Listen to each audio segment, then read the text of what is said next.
put Noelle down to bed. The time is almost 11 o'clock. Today was a real world kind of day. Very rough, but I'm so glad I made it through. And I'm ready to have some couch time and some adult conversations.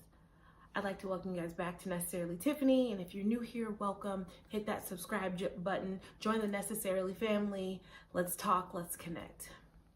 So today we're going to talk about parenting. So I hope you guys are ready.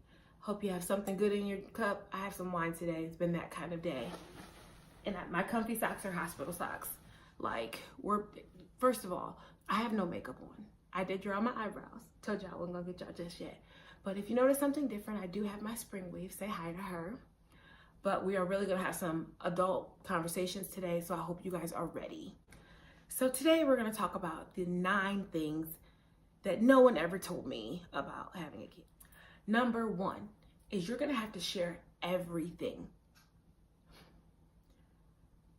I don't think I knew that.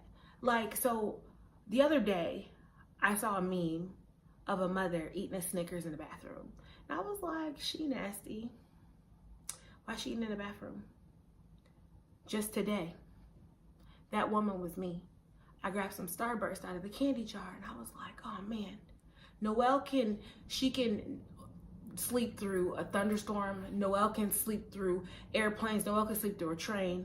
But that child can hear a wrapper. She could probably tell you what kind of snack is in that wrapper. I went in the bathroom today and ate those Starbursts. I hide things all the time from Noelle. I hide snacks from her all the time. I hide snacks from Marcus. I hide snacks from the cat. I don't want to share. I feel like at this point in my life, I share my body with her. I share my home with her. I ain't trying to share my snacks. You know what I'm saying?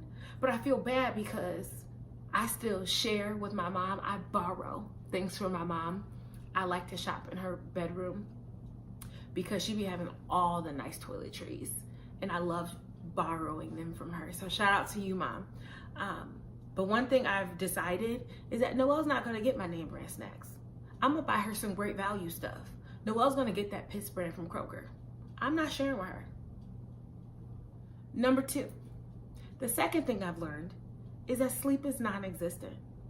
Before we had Noelle, everyone kept saying, oh my gosh, get your rest before the baby comes.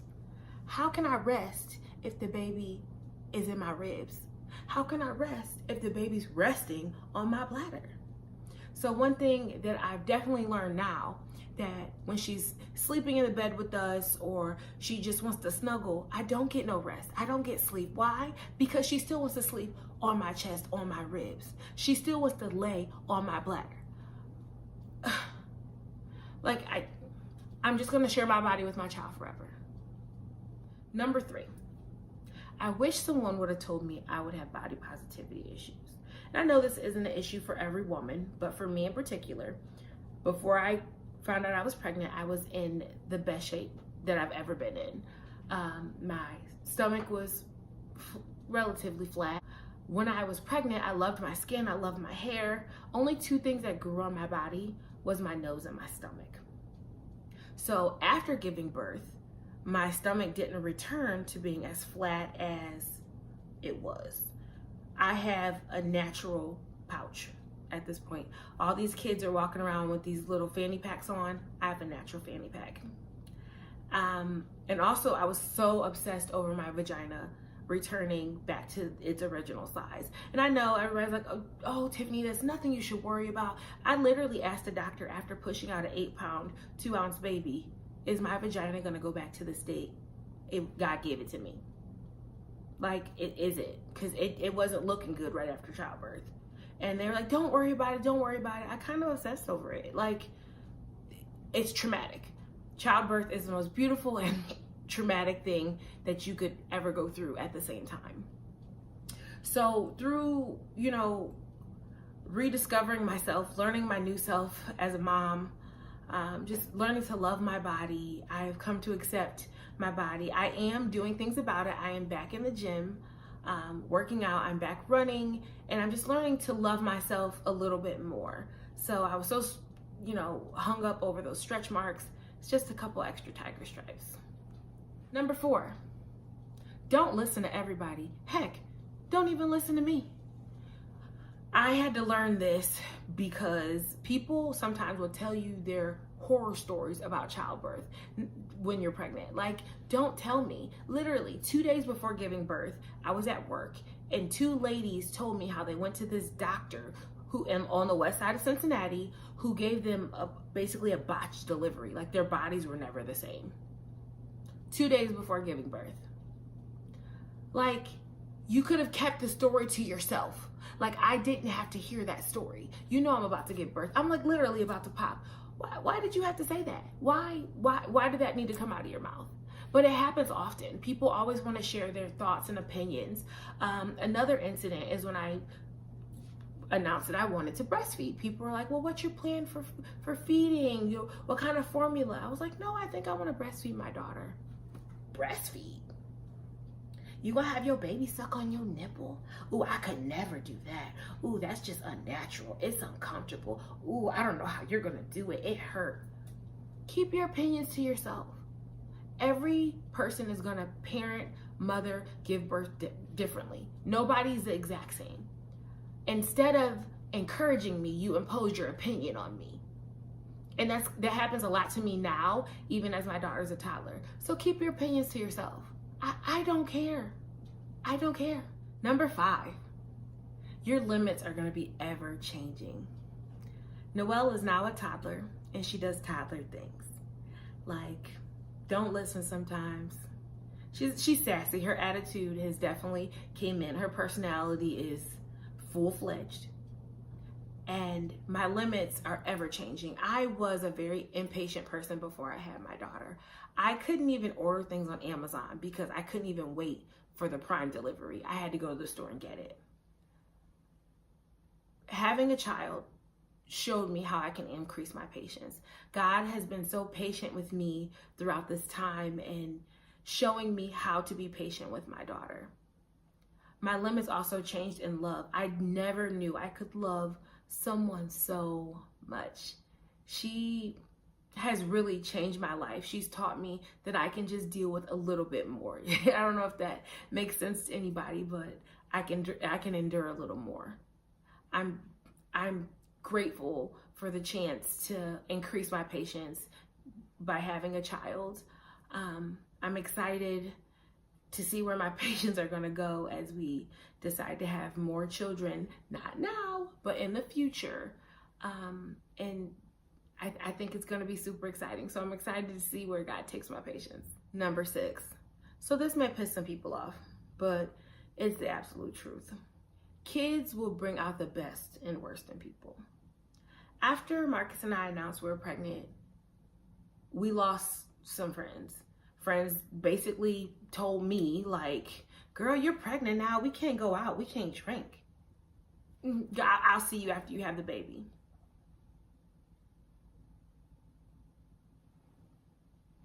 Nah, sis, I'm cool. Even family, let's not exclude family from this. Family sometimes wants to use that opportunity to force you to be closer. And where I'm at in my life, you know, if these relationships aren't organic, this is family and friendships. If they're not organic and they're not genuine, I don't want them. I don't have time for them. But we're going to focus on the positive too, because babies do bring out the good in people. One thing that I did learn is that God will bring some amazing people in your life, and not to replace who left, but to give you an upgrade of people. And I'm so grateful for the people who came into my life. Even friends women I never thought I would be close to, just pouring into me. And it's not even a, hey, how's motherhood? How's Noelle? It's, Tiffany, how are you? What are you doing to take care of you? You know, and that means so much to me. And it meant so much to me. And it still does mean a lot to me, because I know that there are people who know what I'm going through, even the ones who weren't mothers at that time, but just understanding that it's a change. It's a life-changing experience. And it's always good to still check in on the woman too. And even family. After having Noelle, Marcus and I definitely had a renewed sense of family. And we are taking more steps into making sure that Noelle knows her family. And a lot of it is even driving places. Both of our fathers live in Northeastern Ohio. And even, you know, when we get chance and the weather's nice, has to be when the weather's nice. We will drive up there just to make sure that she can see her grandfathers and spend time with them, or even using technology, using, Facebook Messenger, Skype, FaceTime. But I do have to take the time and shout out non-blood family. Non-blood family means a lot to Marcus and I. If you ever talk to my husband, or even if you don't know him, my husband always says this thing: family is what you make it. And I didn't understand that really until we went through everything in our pregnancy. We've had some people who have just loved on us in the most amazing way. And they treat us like, their son, their daughter, or even, their brother, sister. Like, our non-blood family has been amazing to us, and I'm so excited, and I'm so grateful to have forged these relationships and to see where they go. And I'm excited for them. So I'm gonna shout out you guys. I love you all. You all know who you are. Thanks for keeping us in your family and loving us like we were your own. Number 7, turn your volume up. Get closer, don't zoom in. I said I didn't have makeup on today. Kids are the number 1 cock blockers. I'm not sure who made Noel the president of the Kids for Cock Blocking Association, but my daughter wakes up at any sign of Mr. Nasty Time. I mean, I feel like Noel can feel me getting moist, and she's like, nope. And for those of you who are like, oh, you could just let your baby cry while you have sex. My daughter, when she cries, she screams, "Mommy, where are you?"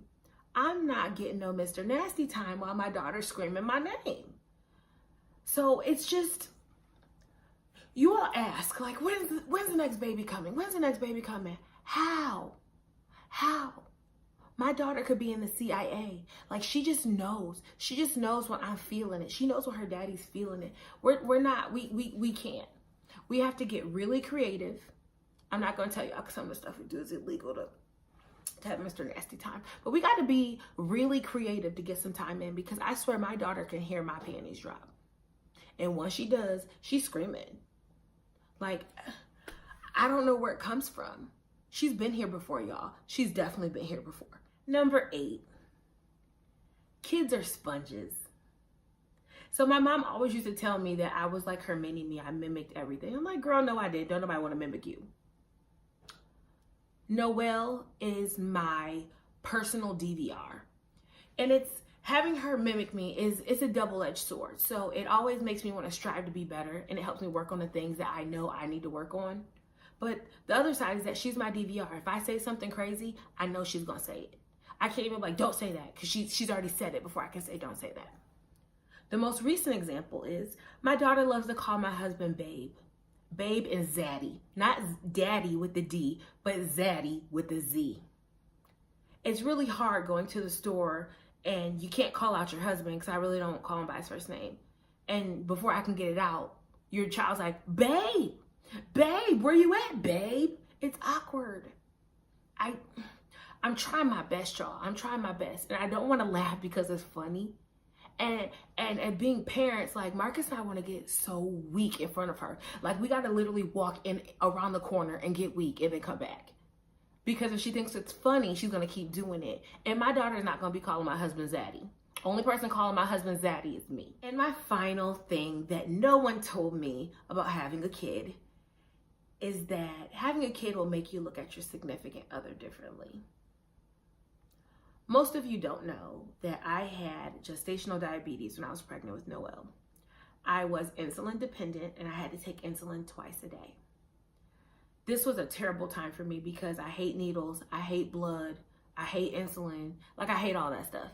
And I couldn't give myself shots, and my husband gave me shots. My husband is a type 1 diabetic, and he is insulin dependent. He's been since he was diagnosed as a juvenile. I would say the worst things, and I wasn't dishing it out to him or talking about Noel. I was just really angry that this was happening to me. But he took it in great stride. Marcus does a great job of taking care of Noel and I. I'm going to say amazing because there's no other word that I can say for it. I'm sure he has other words if you ask him in private, but we're two amazing people, and we both demand a lot of time, love, and attention, and he somehow does his best and succeeds at making sure we get it. I've been able to see our strengths and weaknesses and acknowledge them and celebrate them, because knowing your strengths and weaknesses with having a child, it helps you uplift the other and then also carry the load where the other one's lacking. For me, mine was emotional. I was so hormonal, and after having Noel, I would cry about nothing. Like, it would be something on TV and I would cry. And then also realizing I was tired. I was very tired. I suffered from insomnia. I stayed up almost all night because I was exclusively nursing, and I just needed sleep. Marcus was always there. He made breakfast in the morning, so the morning time is not my ministry. Hello. And he always just made sure like food was taken care of. But on the other side, I had to realize where there was other places that he couldn't get to too. Marcus works a lot. Marcus travels for work. There may be some chores that can wait. You know, I love having a clean house. I pride myself on having a clean house. But I had to realize that when we were cleaning up at night, sometimes we could just let that stuff go and go to bed. Like, you know, toys on the floor or folded laundry can wait till the next day. And realizing that and celebrating that and recognizing that really helped us get to know each other on this new level, because we only knew each other, you know, as kid-free adults. We lived together for 7 years without having kids. And you know, June 29th really rocked us. Like, we didn't know what to expect. We hear stories, you know, but we didn't know what to expect. And really clinging to each other and working as a team really helped me understand how strong my husband is. Not just strong for him, not just strong physically, but just strong for us. I'm so thankful. I'm so appreciative. So I want to hear from you guys. I need you guys to comment down below. Tell me some things that no one ever told you about childbirth. I'm so excited. I'm actually going to post this on my blog too. So if you're watching from my blog, please comment there. Tell me, let's talk. I want to hear stories. I want to laugh with you. I want to cry with you, because this is important. Like, we're allowed to have those emotions, right? Like, people always make it seem like having a child is just, you know, this beautiful process, but there are emotions too. Like, we go through human emotions. I want to hear about it.